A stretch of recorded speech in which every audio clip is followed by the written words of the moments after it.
Le Japon témoigne de sa disponibilité à accompagner le Burkina dans l'opérationnalisation de ses forces de sécurité sur le terrain.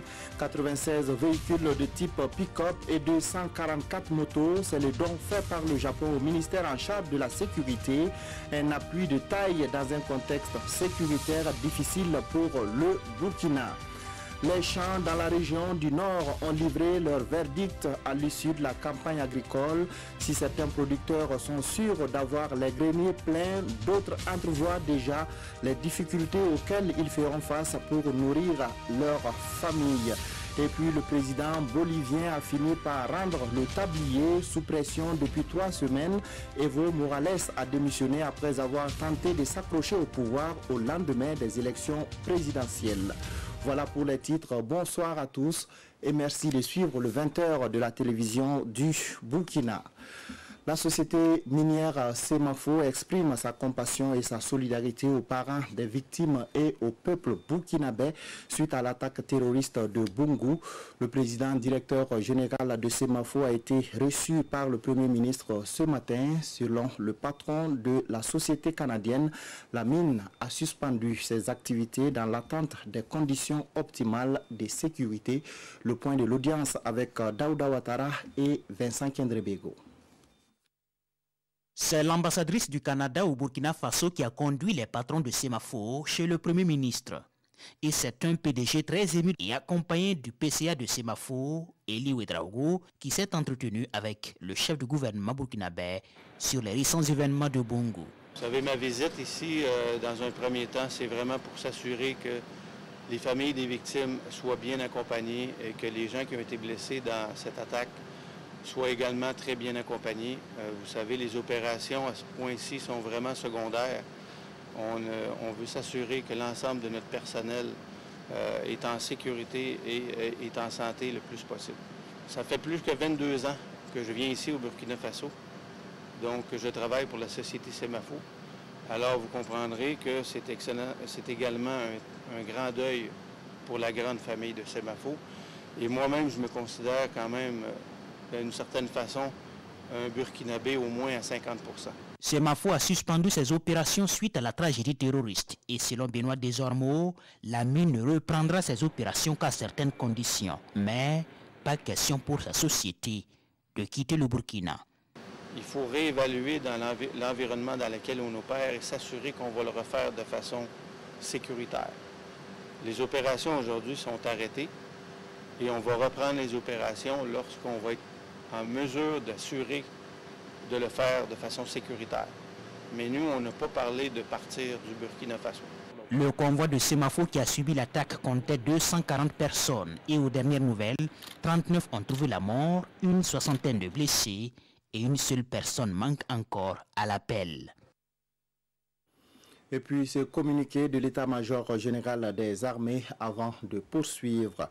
À l'aube du lundi 11 novembre 2019, aux environs de 5 heures du matin, le détachement de Futuri, province de la Komandiari, agissant dans le cadre du groupement de forces pour la sécurisation de l'Est et du Centre-Est, a été la cible d'une attaque terroriste.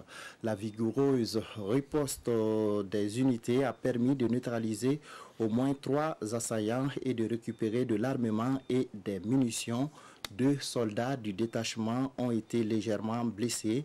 Ils ont immédiatement été pris en charge et évacués. Le chef d'état-major général des armées félicite les unités engagées et particulièrement les éléments du détachement de Futuri pour leur détermination. Il exhorte l'ensemble des forces armées nationales à poursuivre les efforts qui indubitablement nous amèneront à la victoire.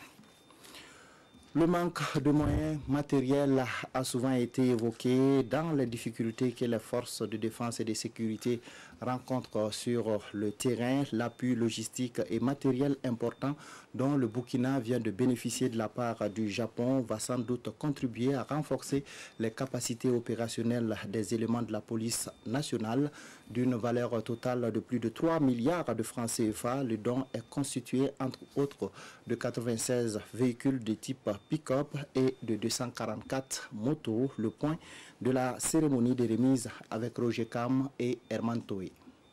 96 véhicules de type pick-up, 244 motos en plus de lampes projecteurs portables. Voilà de quoi renforcer les actions de sécurisation de la police nationale sur le terrain. La remise de ce matériel par le Japon est la concrétisation d'une promesse entre le ministère en charge de la sécurité et l'ambassade du pays du soleil levant. Ça m'a pris presque 12 ans pour la livraison, mais je suis vraiment content d'avoir tenu ma parole pour son Excellence ex-ministre d'État, M. Simon Compaoré, et M. le ministre actuel, M. Compaoré. Mon objectif final est que la police nationale renforce physiquement et spirituellement pour sauvegarder le peuple burkinabé. Un geste qui arrive au moment où le besoin en matériel roulant se fait le plus sentir dans la lutte contre l'insécurité. Et les responsables en charge du département ne cachent pas leur satisfaction. Avec ces moyens, la police va être le plus proche possible des populations. Les populations n'auront pas besoin de se déplacer à la police, c'est la police qui va se déplacer vers les populations. Et par ces moments qui courent, vous savez très bien que l'utilité et l'importance de ce don de matériel n'est pas à démontrer. Donc nous remercions nos Japonais et nous disons aux policiers, la balle est maintenant dans notre camp. Le matériel tout seul, oui, c'est très bon, mais il faut les hommes derrière pour mettre en œuvre ce matériel. Donc nous allons conjuguer nos efforts, nous allons utiliser ce matériel à l'optimal pour donner les résultats que le peuple attend de nous. D'un montant global de plus de 3 milliards de francs CFA, la remise de ces matériels traduit l'excellence de la coopération entre le pays du soleil levant et le Burkina Faso. Le Japon s'est dit solidaire du peuple burkinabé. Il promet d'autres actions dans le domaine des infrastructures, de l'éducation et de la sécurité alimentaire. Et puis ce communiqué du gouvernement, le ministère de la Communication et des Relations avec le Parlement, porte-parole du gouvernement, apporte un démenti formel à des rumeurs véhiculées faisant état de l'instauration d'une rafle générale et d'un couvre-feu à Ouagadougou. Cet acte de désinformation sur les réseaux sociaux fait partie des œuvres obscurantistes d'hommes et de femmes qui ont des intérêts inavouables à déstabiliser notre Faso. Le gouvernement appelle la population à la vigilance face à cette campagne d'intoxication et de manipulation de l'opinion à travers la diffusion d'informations erronées sur les réseaux sociaux. Il invite les populations à vaquer normalement à leurs occupations. En outre, le gouvernement informe que des actions vigoureuses sont mises en œuvre pour mettre un terme à ces pratiques. Ces actions concernent tant ceux qui publient que ceux qui relaient ces informations erronées. Et puis les zones frontalières sont les plus concernées par les questions de sécurité. Pour prévenir les conflits et promouvoir la coexistence pacifique entre les populations de ces zones, il faut une coopération transfrontalière dynamique. Réunie à Banfora dans les Cascades, les autorités administratives de Kong, Ouagadougou, Tséini en Côte d'Ivoire et de la Comoé au Burkina ont passé en revue les projets communs en matière d'intégration. Moussa Tamboura, Kadou Romenki. Autour de la même table, des autorités de 4 entités administratives frontalières de la Côte d'Ivoire et du Burkina Faso, des structures qui unissent ainsi leurs forces pour le développement de leurs collectivités respectives. C'est une rencontre de renforcement de la coopération transfrontalière que nous entretenons et on a estimé qu'il était bon temps qu'on puisse se retrouver, non seulement pour nouer les contacts physiques, ce qui pourrait faciliter après les communications et donc permettre de briser les barrières et pour permettre la libre circulation des biens et des personnes, donc nos populations qui vivent le long de la frontière. Il y a des difficultés, il y a des écueils. Pour pouvoir les surmonter, il faut que ce genre de rencontres nous réunissent et qu'à l'issue de ces rencontres-là, nous proposions des solutions qui puissent nous permettre de mettre fin, à tout le moins, réduire ces difficultés-là. Au cœur des échanges, le renforcement de la collaboration transfrontalière dans un climat de cohabitation pacifique. Une rencontre qui prône la coopération sud-sud. Et je pense que de telles rencontres pourront petit à petit amener les pays à comprendre que les populations n'ont pas du tout cherché à être séparées et qu'il faut les laisser vraiment s'intégrer. Et juste, il faut connaître les frontières pour les questions de souveraineté des États, mais cette souveraineté ne doit pas les amener à poser des barrières. Donc ces rencontres, c'est vraiment pour lever ces barrières et de faire de l'Afrique barrière ou l'Afrique passerelle. Un exemple de coopération sud-sud soutenu par la GIZ PFUA dans le cadre du projet d'appui au programme frontalier de l'Union africaine. Les tracés des frontières n'ont aucun secret pour eux puisqu'ils sont spécialisés en cartographie. Les acteurs de la géolocalisation ont tenu un forum à Ouagadougou à l'occasion des journées portes ouvertes de l'Institut géographique du Burkina, IGB. Les échanges ont porté sur les référentiels dont dispose le Burkina et sur l'utilisation du réseau mondial de géolocalisation satellitaire. Des détails avec Amado Ilboudo et Herman Toé. Ils sont tous des acteurs de géolocalisation réunis ici à Ouagadougou. À travers ce forum, ils vont réfléchir sur les mécanismes mis à leur disposition, notamment l'utilisation du réseau GNSS Core pour mener à bien leur travail sur le terrain. Ce forum vise donc à rassembler donc tous ces acteurs. Nous allons débattre de l'ensemble donc du mécanisme, des modes d'utilisation que les uns et les autres en font. Et après, on va regarder ensemble comment est-ce qu'il faut projeter donc les perspectives pour pouvoir développer donc ces réseaux encore beaucoup plus davantage effectivement sur le territoire national. Le forum va consacrer des communications sur les référentiels géodésiques au Burkina Faso, la gestion et l'utilisation du réseau GNSS Core. Le GNSS, c'est l'équipement qui permet de capter à la fois les satellites américains, les satellites russes, les satellites européens, les satellites chinois et autres. Ce qui permet d'améliorer donc la précision la détermination des réseaux géodésiques. Au nombre de 13 acquis sous financement de l'État burkinabé et du Millennium Challenge Corporation, les réseaux GNSS Core sont répartis sur toute l'étendue du territoire national et fonctionnent de façon permanente. Le forum, lui, s'inscrit en marge des journées portes ouvertes de l'Institut géographique du Burkina. C'est l'heure de la moisson pour la plupart des producteurs des différentes régions du Burkina. Dans le nord, les résultats de la campagne humide sont mitigés. Certains producteurs se frottent les mains, d'autres par contre se plaignent des fruits de leur labeur. Pour le ministère en charge de l'agriculture, c'est une campagne à la fois excédentaire et déficitaire selon les localités. Théophile Zongo, Karim Bikenga. C'est l'heure de la moisson pour les paysans du village de Ouagissi. Nous sommes au Passoré, dans la région du Nord. À Niesga également, dans le Zondoma, les agriculteurs sont en pleine récolte. Malgré un démarrage tardif doublé d'une pluviométrie irrégulière, la campagne humide s'achève sur des notes de satisfaction pour ses producteurs.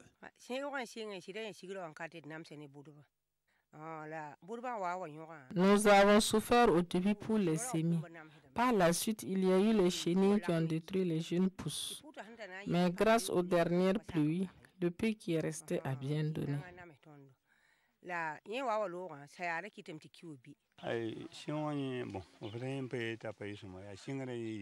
Le démarrage de la saison a été difficile.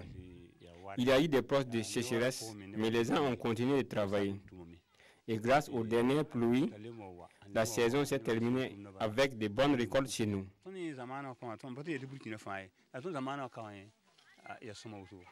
Chez d'autres, par contre, l'argent n'est pas au rendez-vous. Eux, ils attendaient mieux que ce qu'ils ont à récolter.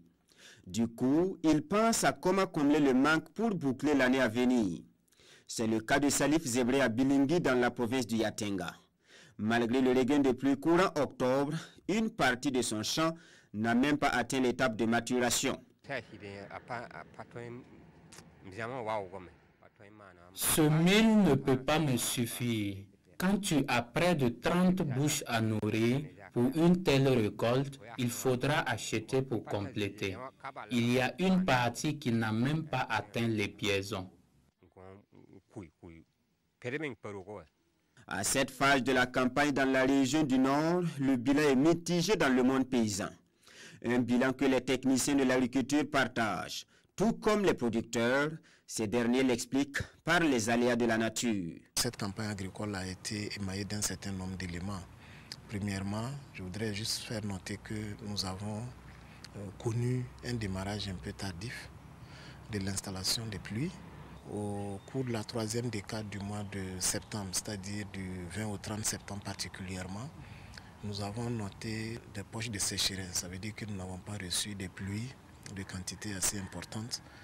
Et le troisième élément caractéristique de cette campagne, c'est pratiquement aussi les regains des pluies au cours donc, de la première jusqu'à la troisième décade du mois d'octobre.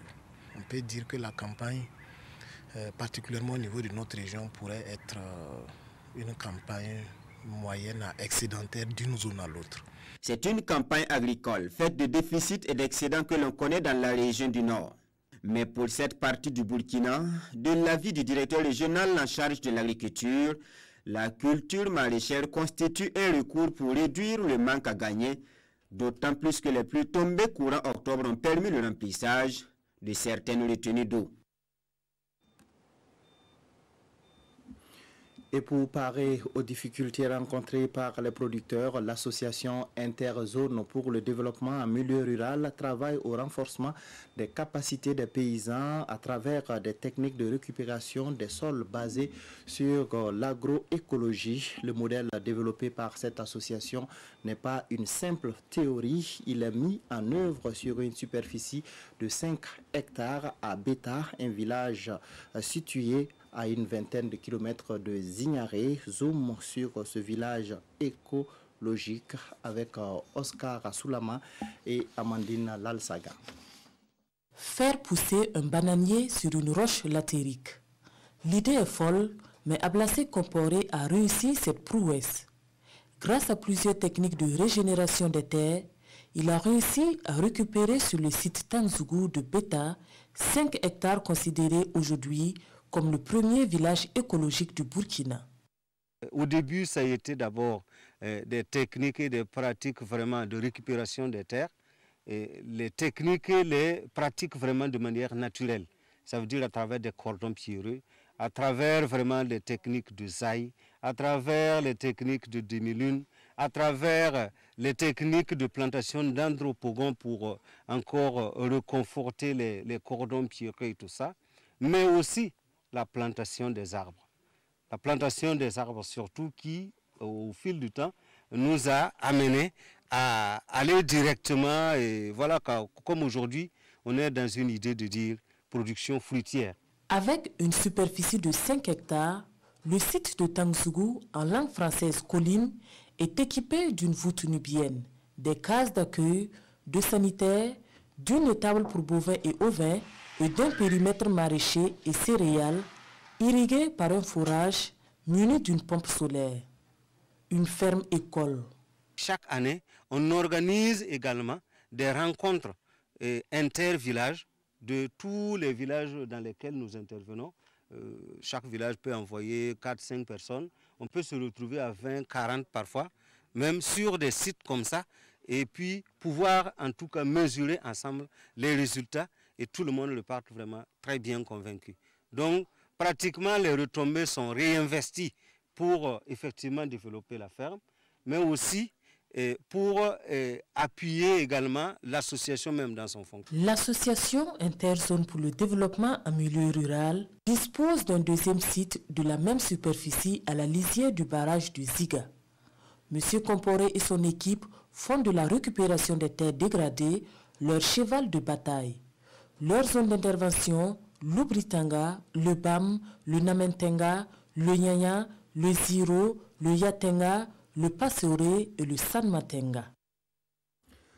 L'archidiocèse de Ouagadougou a initié hier dimanche une journée dédiée aux déplacés internes. En plus des prières, des vivres composés de 22 tonnes de riz et 7 tonnes de maïs ont été octroyés à ces personnes qui ont fui l'insécurité dans leur village. Nongba Kouda, Herman Toui.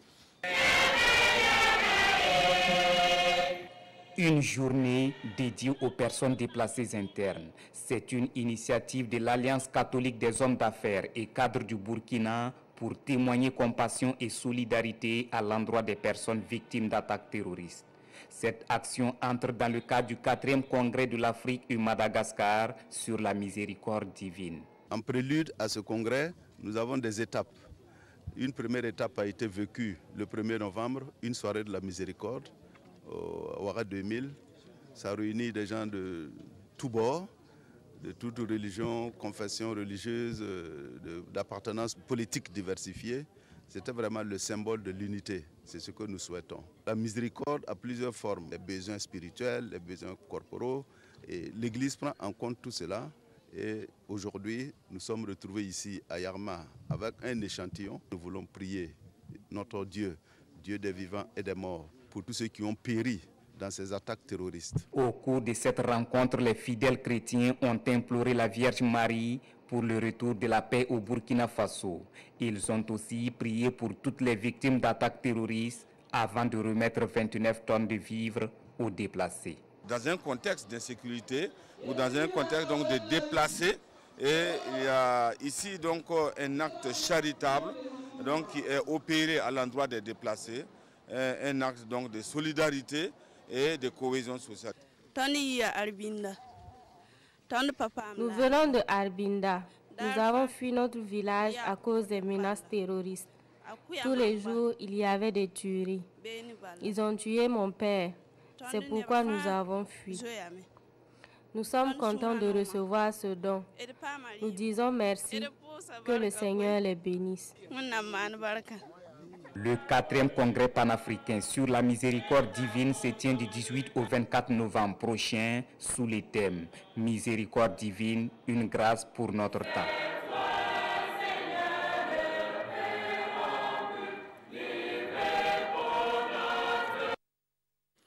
À Kongoussi, dans le BAM, c'est le styliste de Renan Patéo qui a exprimé sa solidarité envers les déplacés internes.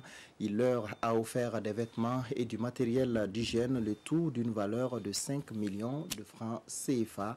Marcel Tour pour des précisions. Le créateur styliste modéliste Patéo, solidaire envers les déplacés de Kongoussi. Ce natif de la localité, installé en Côte d'Ivoire, revient les mains chargées de vêtements et de nattes, entre autres, pour soutenir les populations vivant dans des conditions difficiles. Quelque part, nous, on mange, on dort et puis on rit. Quelque part, il y en a qui n'en ont pas. Donc je pense que c'est vraiment c'est très symbolique pour dire que nous pensons toujours à eux et que nous continuons de penser à eux. Et c'est avec vraiment un pincement de cœur qu'on voit que des gens abandonnent leur village pour aller se réfugier on est refusé dans son propre village. Voilà un peu comment ça quand vous êtes de l'autre côté, c'est impensable, mais bon voilà. Estimé à 5 millions de francs CFA, ce don se veut également un soulagement pour les autorités locales dans leur élan de solidarité dans la province. Nous sommes très contents de cette contribution et ça vient en tout cas contribuer à rassurer ces populations-là qui, malgré les difficultés qu'elles traversent, beaucoup de gens pensent à elles et surtout ces fils qui sont ailleurs. Donc c'est vraiment un sentiment de reconnaissance et de joie qui nous anime. À l'image de Patéou, le secrétaire général du BAM appelle l'ensemble de la diaspora, surtout celle ressortissante de la province, à faire autant pour donner de l'espoir à ces déplacés. Après quelques jours d'exposition, de vente et d'échange d'expériences, c'est l'heure du repos pour les artistes des RIPO, les rencontres internationales de peinture de Ouagadougou. À cette édition, des œuvres de qualité sur des thématiques relatives à la femme et à l'éducation des enfants ont été présentées. La cérémonie de clôture a été marquée par la récompense des artistes les plus méritants. Amando Ilgoudo, Amandine Lalsaga.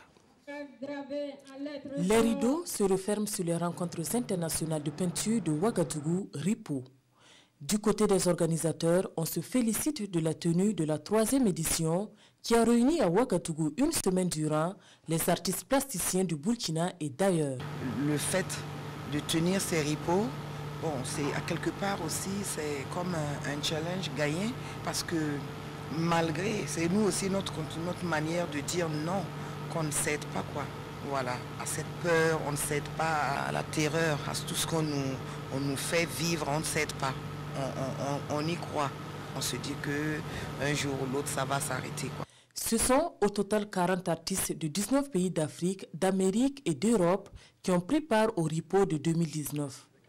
Des trophées de reconnaissance et des prix d'encouragement ont été respectivement offerts aux doyens et aux artistes les plus méritants. Ce prix est déjà pour moi une dédicace pour mon pays, la Côte d'Ivoire. C'est un pays que j'adore. C'est pour moi une manière de pouvoir véritablement me concentrer sur mon travail. Je viens à peine de finir de l'école, je n'ai pas encore appris grand chose. Ce prix me pousse à aller un peu plus de l'avant en fait. Je veux encore creuser, je veux encore faire des recherches et puis aller un peu plus loin.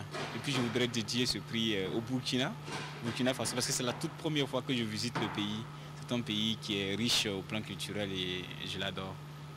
Compte tenu de la situation nationale, les RIPO se referment dans une ambiance sobre. Rendez-vous est pris en novembre 2021 pour la 4e édition des rencontres internationales de peinture de Ouagadougou. Voilà, les RIPO s'achèvent et la capitale burkinabé s'attelle à l'organisation de la FILO, la foire internationale du livre de Ouagadougou. Le ministre de la Culture s'est rendu au palais du Moro-Naba pour inviter Sa Majesté, par ailleurs écrivain, à ce grand rendez-vous de la littérature. Le ministre Sango a mis à profit cette visite pour rendre compte au Moro-Naba de l'inscription des sites métallurgiques du Burkina au patrimoine mondial de l'UNESCO. Alidou Badini, Marcel To. La foire internationale du livre de Ouagadougou, FILO, édition 2019, entend donner plus de visibilité aux œuvres de Sa Majesté le Moro-Naba Bango. Prévu du 21 au 24 novembre, l'information et l'invitation lui sont transmises ici par le ministre en charge de la culture. Nous sommes venus l'inviter en tant que poète, parce que Sa Majesté, peut-être que beaucoup ne le savent pas, produit beaucoup de recueils de poèmes. Nous souhaitons donc, à la faveur de cette foire, qu'il y ait une exposition autour des ouvrages de Sa Majesté, d'autant plus que les thèmes qu'il traite généralement, ce sont des thèmes qui sont en lien avec le thème de la philo, puisque la philo traite un peu de la sécurité au service de la littérature et la sécurité au service de la paix. Occasion également pour Abdul Karim Sango d'échanger avec le chef suprême des Mossé sur l'inscription des sites des métallurgies anciennes au patrimoine mondial de l'UNESCO. Nos ancêtres, depuis le 8e siècle avant Jésus-Christ, avaient déjà inventé la science de la production du fer. De ce point de vue, après avoir apporté la nouvelle au président du Faso, nous avons estimé que Sa Majesté le Moro-Naba était la deuxième personnalité vers laquelle on devrait pouvoir aller pour donner cette information. Cette inscription a été obtenue le 5 juillet dernier à Bakou, en Azerbaïdjan, à la faveur de la 43e session du Comité du patrimoine mondial.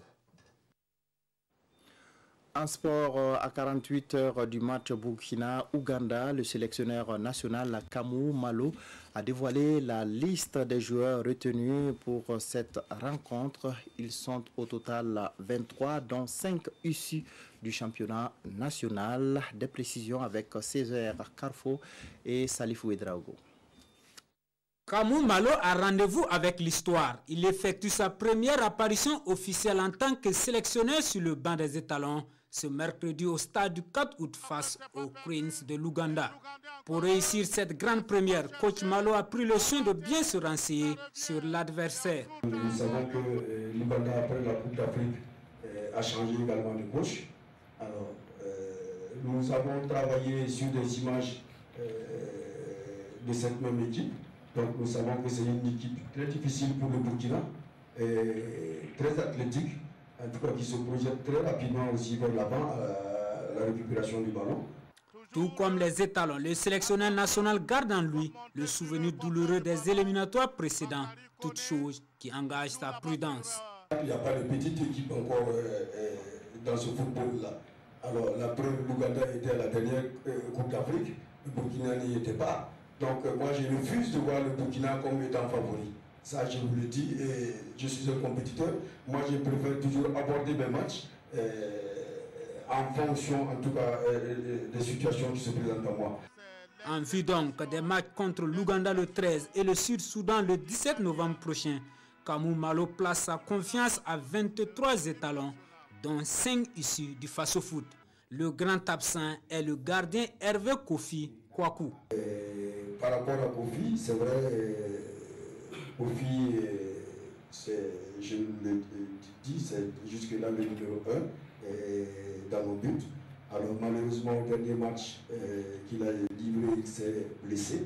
Alors on a attendu vraiment au dernier moment pour prendre en tout cas ces nouvelles. Mais au dernier nouvelle, il nous a annoncé une disponibilité de 4 à 6 semaines. Les étalons de leur côté promettent mouiller le maillot national afin d'éviter toutes sortes de surprises. Maintenant, le match sera difficile, on le sait, et on a déjà beaucoup d'expérience. Il y en a dans l'équipe, certains qui ont beaucoup joué, et j'espère que le jour-là, on sera un bon jour et qu'on pourra avoir les 3 points parce que c'est nécessaire pour nous. En match officiel, les deux équipes se sont rencontrées à 3 reprises, une victoire chacune et un match nul.